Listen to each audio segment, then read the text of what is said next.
we able to sort of pull some major threads from your Endgame series and apply it to kind of what we saw in 2020, what we're seeing right now, and then set the stage for what we might expect over the next, 11 months?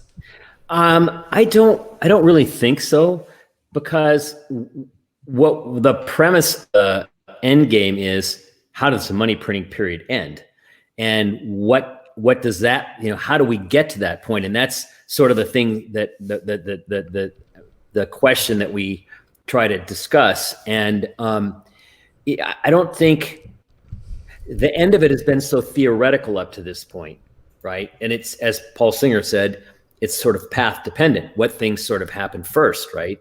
And so, I believe that if inflation starts to pick up, which I think that it will, I can't prove that it will, but if it starts to pick up, the world gets immensely complicated rather quickly, because I think these psychological changes that we're talking about is going to make people more amenable to looking at the situation and realizing the Fed is trapped. I mean, the Fed is trapped. They cannot stop. I mean, I have been saying this for a long time. Maybe you guys have as well.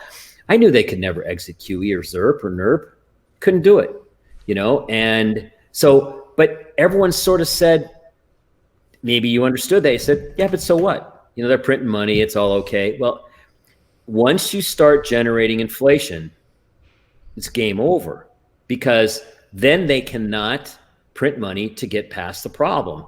And so if we get to a point and the bond market is starting to back up a bit, people are starting to worry about these outcomes and more inflation, or maybe it's as simple as guys say, look, I don't really need to own this corporate paper at the spread of 50 beeps or whatever it is, because I mean, a 150 or 170 coupon for 7 to 10 years, I know the inflation rate is going to be higher, and I'm not going to play that game. So maybe it starts in the corporate sector, but at some point, I believe, unless we don't get any inflation, which I don't think is going to be the outcome, especially because of the disruptions, and I think the mood is, people are willing to examine the issue a little more clearly now, given how everyone's head's been so scrambled.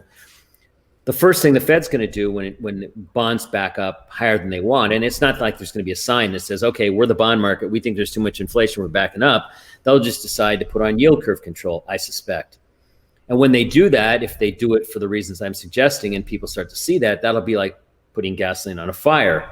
And then you have to see how the market responds, right? Does this impact the dollar?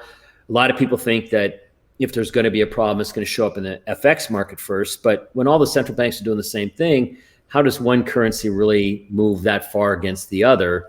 I mean, the US dollar is the biggest, and we have it by size, the most debt and the biggest deficit.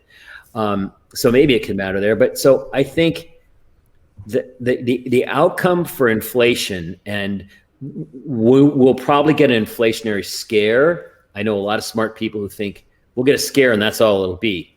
And that could be true.